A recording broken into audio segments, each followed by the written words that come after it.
Sepertinya banyak sekali investor retail yang sepertinya sudah menyerah Bro di level 58.600 ini. Bener. Dan secara makro kita lihat juga CPI itu pertama kali di bawah 3% ya, 2,9 year on year. Ya. Where do you see? Oke, kita akan bahas mulai always dari Bitcoin karena di market seperti ini juga berita tidak terlalu banyak ya Bro ya? Ya benar. Karena pertama kita identifikasi dulu ya weekly close-nya, di mana weekly close Bitcoin di bawah 60.000 Bro. Ya. Jadi semalam hari Minggu ya sempat pumping ya around 60.000, langsung ke retrace market. Ya. Ada some selling pressure di weekly chart, dan sekarang kalau kita lihat weekly chart memang daily ya kita memang flagging tapi bouncing ya dari 50.000.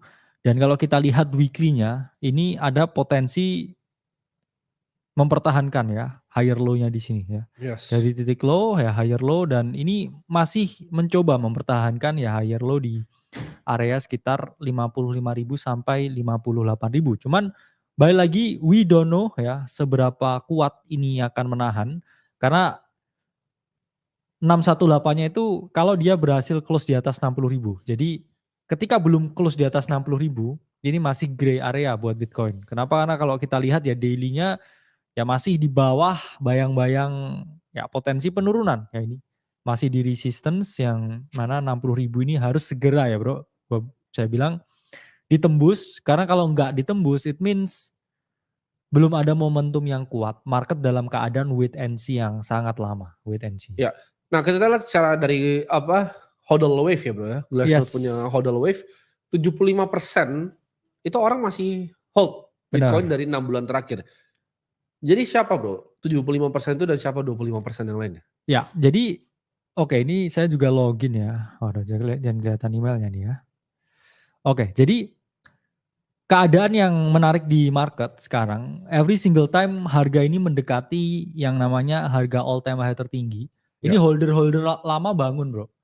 Yaitu mereka yang udah punya barang dari 2013, 2018, mereka mendadak bangun. Ya, hodl-hodl lama ini mendadak bangun, tapi supply tersebut langsung diredam dengan demand dari hodl-hodl yang baru. Ya. Jadi dalam artian orang yang lama ketika mendekati harga all time high ini tiba-tiba muncul. Tapi kalau kita lihat ya data dari new hodl versus old hodl di R hodl waves-nya itu menunjukkan bahwa memang sekarang ini lebih banyak new hodl. Dan new hodl itu adalah mereka yang punya duit di atas 100.000 USD. Jadi muncul whale baru di market. New hodl ya? New hodl, new whale di market. Yang mana itu menunjukkan kalau memang market ini sekarang yang main nih pemain-pemain besar ya. Karena kalau kita lihat dengan flow-nya ETF ya, ini kita lihat ya. Spot ETF total holding ini meningkat, new whales address juga meningkat, fund volume juga meningkat. Jadi yang terjadi sekarang yaitu adalah pemain besar memang mendominasi keadaan market yang ada saat ini. Dan ya ini yang kita lihat ya. Oke, ini juga ada data yang menarik ya. Ini dari CryptoQuant ya, Bitcoin accumulation versus distribution cohort ya. Teman-teman bisa lihat ya, ini meningkatnya orang yang punya lebih dari 10.000 Bitcoin ya. Ini bisa teman-teman lihat di sini, di mana ya chartnya didominasi saat ini oleh pemain-pemain besar, yang mana pemain besarnya juga nggak mau buang barang. Jadi di keadaan yang sama kita kemarin juga dapat berita ya bahwa Mara Digital Holding beli Bitcoin lagi. Yes. Karena sebelumnya saya bilang kalau sekarang ini miner ini kewalahan ya, miner di keadaan yang sangat tidak menguntungkan ketika dia jual, ya dia mau nggak mau harus beli ya, as a strategic reserve yang dia miliki. Supaya apa? Ya average dia menjadi lebih bagus, dan ketika harga naik ya at least dia bisa jual dari yang dia mining dan juga yang dia beli di bawah dengan harganya lebih bagus. Karena itu fakta yang terjadi sekarang.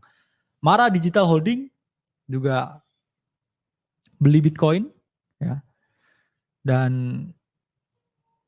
ya itu yang kita lihat sekarang. Jadi not so preferable buat mereka untuk menjual ya. Karena ini bisa kita lihat ya. Mara Digital Holding completes 300 million offering of Bitcoin. Ya, nah kita lihat sendiri kalau dari segi TradFi ya. Kita lihat SPX sebenarnya sempat menguat ya bro ya. Iya. SPX sempat rebound sebentar. 8% dalam 2 minggu. Yes, tapi kita lihat spread yang makin jauh bro. Ternyata dari spread antara SPX dengan Bitcoin dengan standar deviasi di 14962,33 sekarang. Ya. Jadi spreadnya jauh bro. Ya. Setuju. Standar deviasi dari MACD juga minus 0,5.